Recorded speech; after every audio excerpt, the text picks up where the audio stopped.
Happy Valentine's Day bakyala. Dero mufunye ku Bimuli oba buli omwagumye munne. Gamba akuliranye nti the pressure is getting worse.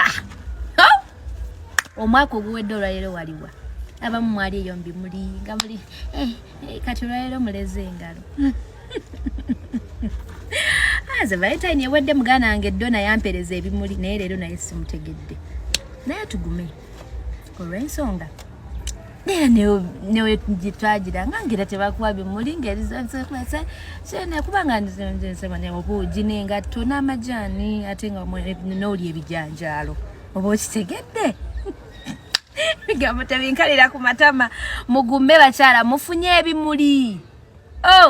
Oba buli omwagumye munne kwata akuliranye omuwa akafuba abaana abo mubakwateko.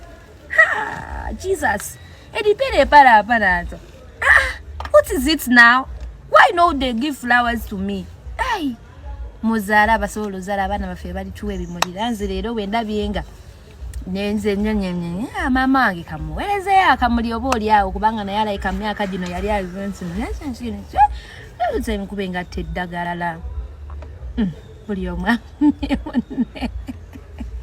naye nganze ndi ku mikolo abagole bange bagaba ne Becky ne ku Valentine oliwa jangu tukutebandika mabega tukole emikolo paka kuwulira bubi era nze Valentine njikuza n'abagole bange yeba ne lunaku olukulu kati ndikuza n'abagole naye nga bakyala enough